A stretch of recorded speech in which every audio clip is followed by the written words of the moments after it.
increasing frequency of suicides by farmers has made the farm economy a central political question demanding immediate attention. The staged suicide in the capital apart, figures real and fanciful have been flowing across the country about rising farmer suicides. The Congress, for instance, alleges that there have been 622 farmer suicides in Maharashtra in the first 3 months of this year. The BJP government says only 3 were due to farm distress. But farmer suicides are not a new phenomenon. 2 years ago, renowned journalist P. Sainath wrote that the rate of farmer suicide in India is higher than that of suicides in the general population. These, however, are by no means peculiar to India alone. The Newsweek magazine said last year that farmer suicides in the US are almost twice that seen in the general population. But this does not mean that we shouldn't worry about the farm economy. Farm output has been falling from 30% of GDP in 1990 to 18% currently. But falling share of agriculture again is a global phenomenon. Farm output in the US is 1.3% of the GDP. In China, it is 10% of the GDP.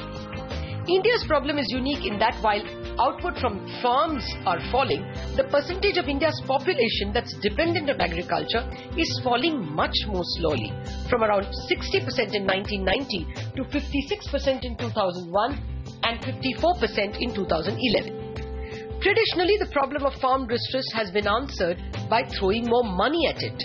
Higher minimum support price, to more farm loan waivers, to more fertilizer subsidies. Actually, India has been spending a lot on the agricultural economy. Food subsidy, which allows a higher payout to farmers than market prices, will cost the nation nearly 1.25 lakh crore rupees this year. Fertilizer subsidy stands at 72 to 75,000 crore rupees a year. Many states subsidize power drawn for agricultural purposes. The state subsidizes water used for irrigation. There is an interest subsidy which sees farm loans being given out at nearly half the rate charged on small business.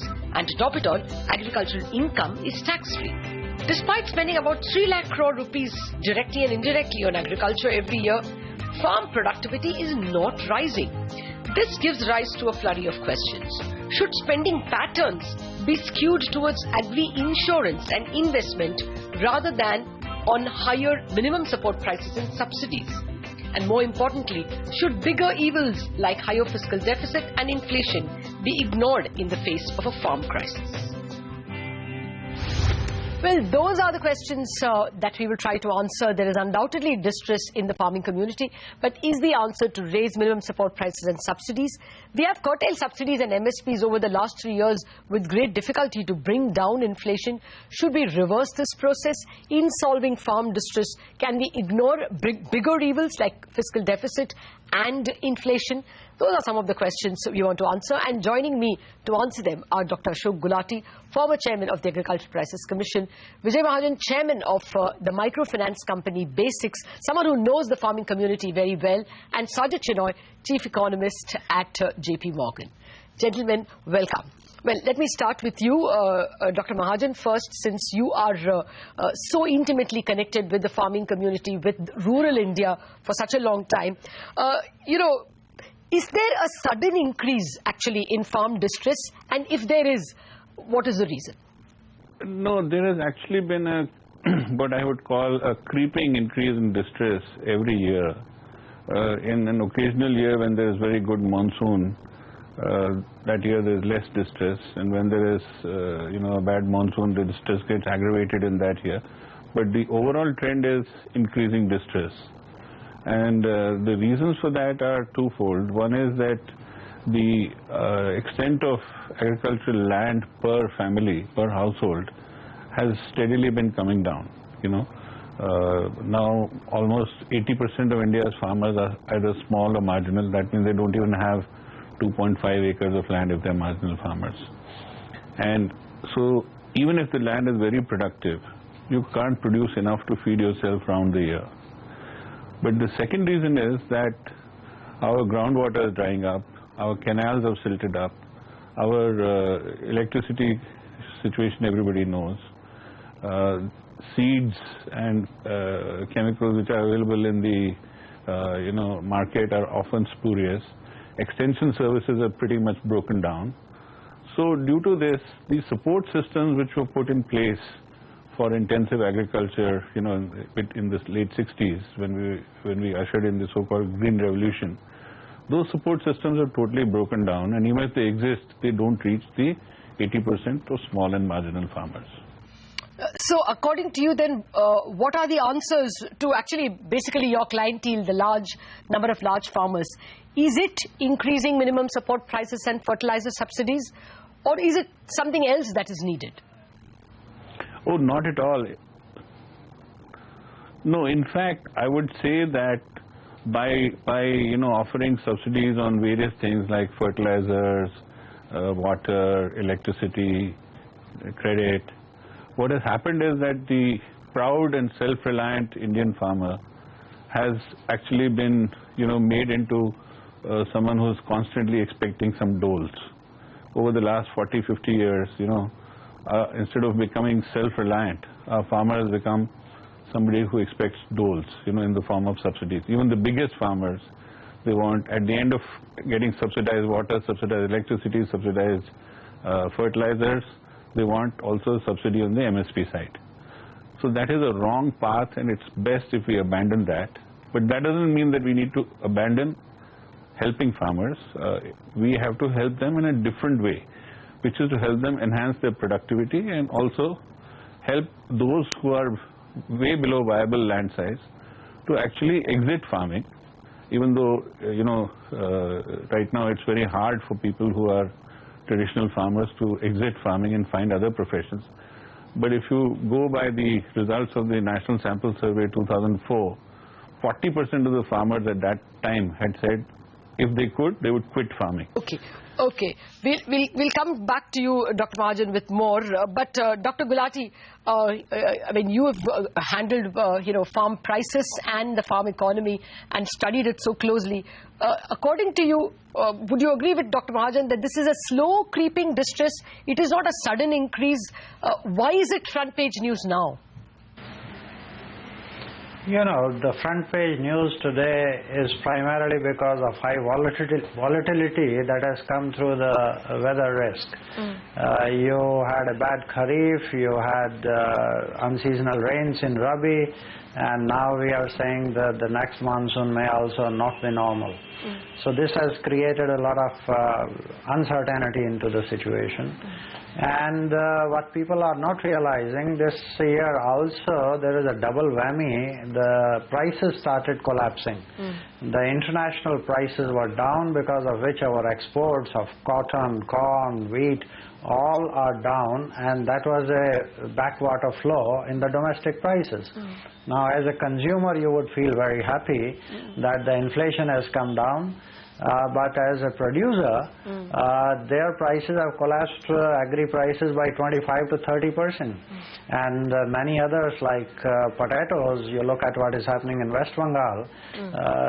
So you had weather risk as well as the market risk. And this double whammy has created a very increased intensity of distress in the farming community. So we have to find answers how to cover his weather risk and how to cover his market risk. And Mr. Mahajan talked about the decreasing size of the holding over a period of time. Average holding size is 1.15 hectares. Now, even if you have irrigated, even if you are having 2 crops a year, you cannot feed a family of 5 on that. So we have to think about what we need to do with our land laws, how to increase the size of the holding to somewhat more economically viable unit. So land lease markets will have to be freed, and people have to move out of agriculture. I think many of my friends and colleagues in agriculture community, they feel moving out of agriculture is a bad thing. Now, that is what every country has gone through, and we will also go through. Only thing that we need to care about is it should be a pull factor. That is, they should be moving to higher productivity jobs, for which we need to train them and give them better skills. And non-farm sector has to grow much faster. It should not be a push factor that there is nothing left in agriculture and therefore I can be a beggar in the urban area, even that more. So pull and push factor have to be distinguished, and a wiser society has to find out ways to do that. Okay, but before I come to that larger question, I mean, I don't know if I'll be able to handle it in this issue itself, but you said that there is a price problem at this juncture, a sudden volatility of prices. Is there, and we even heard Rahul Gandhi raising the issue that in our time we had raised MSP so many times and you all have actually lowered or did not raise the MSP. Is that an answer? Is price going to be the answer, or is it an answer at all, higher MSP? Dr. Gulati. Think about that. MSP is primarily applicable for 2 or 3 crops, and that too in 5-6 states. Less than 10% of the farmers in the country benefit from MSP. So question of MSP as an instrument for salvation of Indian peasantry is a misplaced concept. It does help in the better off states of Punjab or Andhra or Haryana for wheat and rice, and now lately in Madhya Pradesh and Chhattisgarh. It has some role to play, and I would give the example and in fact commend the efforts of the government this year in cotton. Once in 5 years that type of a collapse can come, and if supposing CCI was not put into action, the Cotton Corporation of India, which has procured 9 million bales at MSP, you would have had a spate of suicides in the cotton belt, because the problem is coming from global factors. China started buying less of our cotton because China was slowing down, because Europe was down. So all these global factors start impacting, and we have to understand, and government should come as a, at the last resort as to rescue the farmers on that. But just jacking up MSP beyond the demand-supply equation, that's not an answer. It can't be done. It's better to give them direct income support to the farmers rather than tinkering and, literally disturbing the markets. You give a higher price for wheat and rice, they will produce only wheat and rice. It can't be exported. You will be loaded with all the stocks. In Punjab, even today, wheat is not moved for 2 years. It's lying there for the last 2 years. Absolutely. So just higher and higher MSP is not a solution. Absolutely. Actually, let me get the macroeconomist as well on this. Sajid, according to you, if for political reasons there is an increase in any of these, in subsidies or in MSP, is this going to be, an undoing of all the macroeconomic good that we have got in terms of, lower deficits and lower inflation? How do you fear this might play out? Lata, I think undoing is a bit of a strong word, but it would certainly compromise some of the gains made on inflation, as was so eloquently pointed out. We've seen some structural disinflationary processes put in together, and minimum support prices have been heart and center of that. Remember, cereals inflation, which is most directly impacted by MSPs, was running at 15, 16, 18%, even in years when you had a perfectly good monsoon. And with lower MSPs over the last 4 crop cycles, you've seen cereals inflation come down, to 4 or 5%. Given their weight in the CPI, almost 10%, it's had a very large disinflationary impulse. It's important to realize, as Dr. Gulati pointed out, MSPs should be used as an insurance mechanism in the event that there's a global shock that we don't have insurance against. But when you use it as a structural tool, like we did for much of the last 10 years, they essentially turn out to result in significant allocative inefficiency and are counterproductive. As was pointed out, higher MSPs for rice and wheat overly incentivize farmers to only produce rice and wheat, and in fact for much of the last decade you never had any kind of supply response for the other food groups who had double-digit rates of inflation for a decade. So I would argue it did much more harm than good. And ultimately, yes, if you do see a spike in MSPs and therefore in food inflation and possibly in wages and therefore in core inflation, we've seen these cycles play out over the last decade. It will reduce policy space considerably. It will mean that the central bank will have much less space to cut interest rates and spur economic growth, and therefore create the pull factor out of agriculture that was pointed out. And we've already had some fiscal relaxation this year. A lot of that space was going to be used for public investment. Hopefully a lot of investment that was spoken about, irrigation, rural roads, electrification, and so to the extent that you've got more fiscal support coming for example, through higher food subsidies because of larger support prices, it takes away important fiscal space from the infrastructure and supply development that is critically needed. So I think that's the larger sort of universe within which this needs to be judged and seen. Well, hold on to that point, gentlemen. We have to take a break. We are back with more questions and answers on how to solve India's farm distress.